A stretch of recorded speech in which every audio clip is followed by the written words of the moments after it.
What's up? Welcome back to my channel, Detroit Poker. In this video, we're going to be talking about hand histories, but these hand histories are not my hand histories. These are from students of mine that I coached for 1-2 no limit hold'em. I took 3 hands from 3 different students. I'm going to present the hand history to you and exactly the line the hero took, and then you can take a moment to think about the hand and what could have been done differently. And then I encourage you to place your comment below. And then ultimately, I'm going to give my feedback about the hand and what I think could have been done differently. So let's get into hand number 1 right now. This is from student A, and we'll just call student A Albert. This is not their real name, but it's whatever. Albert is on the button. He's playing $300 and he has ace-5 of clubs. Pretty good hand on the button. I'd be pretty happy about this. Under the gun limps in for $2 and playing approximately $100 stack. Albert described this player as loose passive and will not fold any pair after the flop. The action folds to us and Albert raises to 10. Under the gun calls and they go heads up to the flop. And the flop comes queen 6-3, rainbow, 1 club. And under the gun checks. Albert bets $10 and under the gun calls. So we go off to the turn, heads up, and the turn comes a 9 of diamonds, putting 2 diamonds on board. Under the gun checks. Albert bets $20, and under the gun makes a call again for 20, and we're going to go off to the river, heads up, and the river comes a 10 of clubs, and we still have no pair here. And under the gun checks a third time. Albert decides to put in the last bet, $50 on the river, and the opponent quickly calls, and Albert turns over his hand and shows the ace-5 high, and the villain shows queen 7 of spades for the win. So I want you to pause the video, think about what could have been done differently in this hand and what you would have done differently if we're trying to play this hand optimally, and place your comment below, and then I'm going to go over the hand and give you my feedback on it and what I think could have been done differently. So we'll just go over that right now. Hopefully you've commented. I definitely like the raise before the flop to $10 to try to isolate the under the gun player. But I think I would raise a little bit larger because I don't want the blinds coming in and I kind of want under the gun heads up. I'd probably go like $15 here instead of 10. So once we go to this flop and it's queen 6-3, we do have a backdoor flush draw and a not very good backdoor straight draw, which would have to be perfect to make a straight. So, and we have 1 overcard. So I really think that when under the gun checks that we should be checking back here like almost 100% of the time. I mean, we could place a bet and hope that he folds, but like given the read that Albert gave me, if this read is accurate, I'm not going to be c-bet bluffing a player like this with barely any equity. So that being said, I would have checked back, but we didn't check back. We bet 10 and the opponent called. So as played, we go to the turn, 9 of diamonds. You know, it doesn't really change anything at all. If our opponent has a queen, they're never folding. And as Albert has said in his read, the opponent will not fold any pair. So if they have any pair, any piece of this board, they're not going to fold that either. So all that being said, when the opponent checks the second time, I definitely wouldn't place a bet here because I just don't think it's going to succeed. And if we get called, it's very unlikely that we're going to improve to win the hand. So that being said, we do place bet for 20, gets called again. So we're off to the river, and the river comes a 10, and the opponent checks to us third time. Even if I found myself or I tried to double barrel an opponent and whatever, I think that on this river, any bet that we make is going to get called. This opponent already called twice. So I think it's fair to say this opponent has some sort of pair. He's connected with this board in some way, and he's not going to fold. So I would just check back and let this guy win. But we placed the third bet for $50, and not surprisingly, our opponent calls with a queen, and we lose the hand. But I think the most important lesson is, number one, if you're making reads on opponents, if you're gathering information and you're making a decision on what kind of opponent you're up against and it's accurate, like you have to use that information to exploit that opponent. Like I play exploitative style. So If I know opponent is a calling station and they just don't fold, I'm not going to bluff them. I know that to beat an opponent like that, you don't beat them by running them over and 3-barreling them. You beat them by making hands and value betting. So that's my official opinion about the hand. Let's get into the next hand.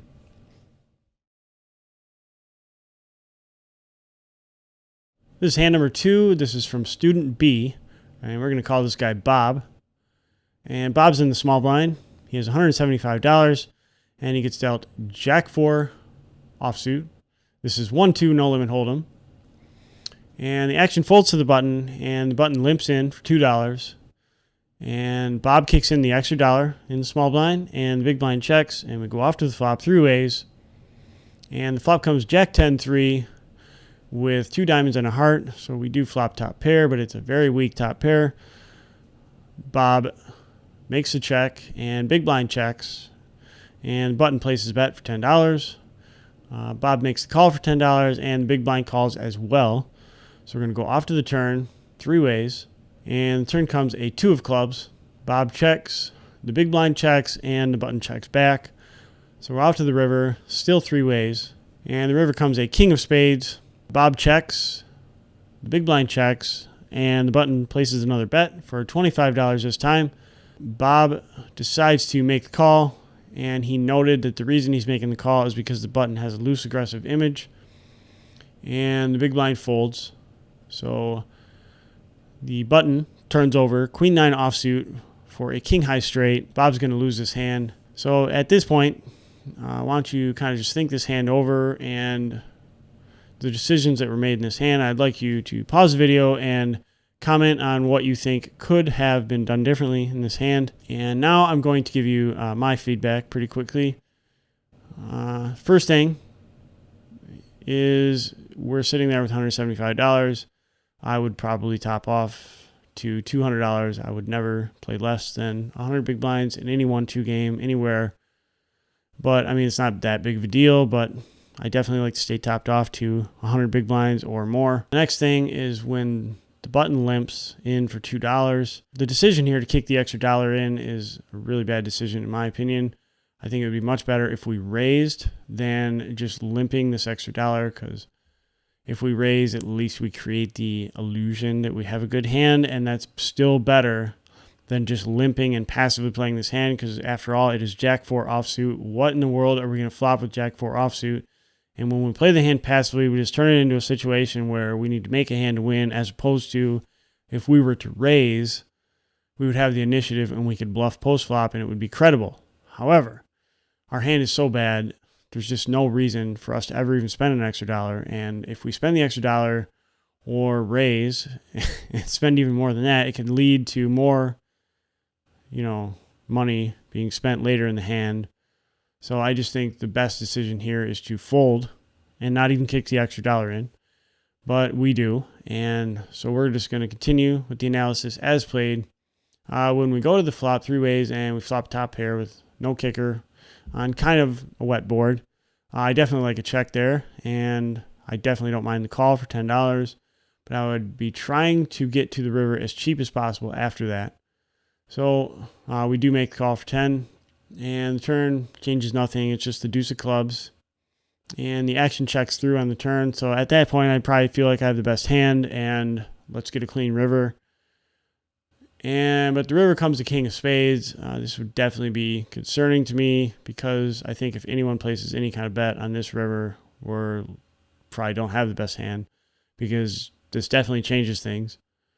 So anyways, that being said, the action checks of the button. They place a bet for $25. And I think it's important to note that they did check back the turn, and now they're betting the river. So, I mean, I guess they could have some bluffs, but I don't know. When the button places this bet for $25, I think if we're going to make this call here, we're hardly ever going to have the best hand, especially at a 1-2 table. And this is the river, and I think our opponents are pretty straightforward on the river. So that being said, when Bob cited the fact that he thinks his opponent has a loose aggressive image, I just want to point out that, it is a tendency of inexperienced players to underestimate their opponents and to make incorrect assumptions on them based on information that may or may not be relevant. And I think assigning this player a loose aggressive image is absolutely incorrect because of just one simple fact. This guy limped the button. He open limped the button. I don't know a single loose aggressive player that would ever do this. So like categorizing this guy as loose aggressive, and that is the reason of the call on the river, is just totally incorrect. And I just don't think we're ever going to have the best hand here, maybe 1 out of 10. And I would just fold. But Bob does make the call for 25, and we get shown pretty much the nuts, like the second nut straight. So definitely wasn't bluffing. But so anyway, I think it's fair to say that we really have to be careful, how we label our opponents, how we think of our opponents, make sure that those reads are accurate. Because if we make incorrect reads or make incorrect decisions, we lose money. So I think the key point in this entire hand, like in the nutshell, what could have been done differently ultimately is just fold pre.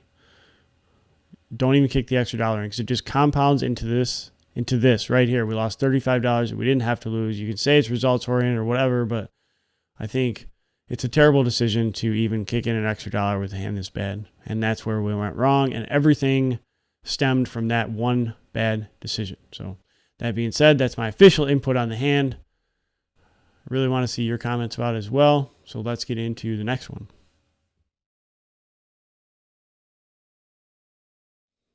All right, so this hand is from student C, and we're going to call this guy Charlie.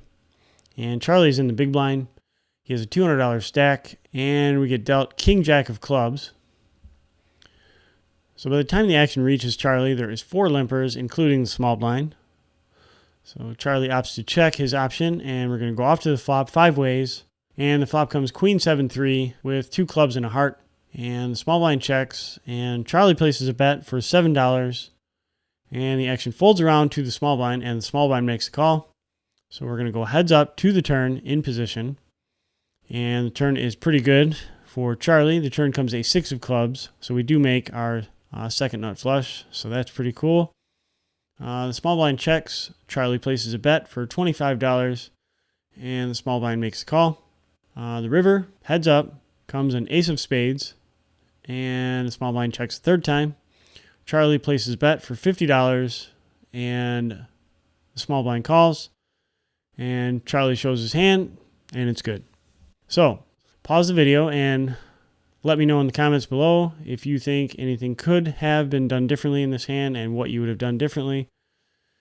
And now, hopefully, you've done that, and I'm going to give you my thoughts about this hand.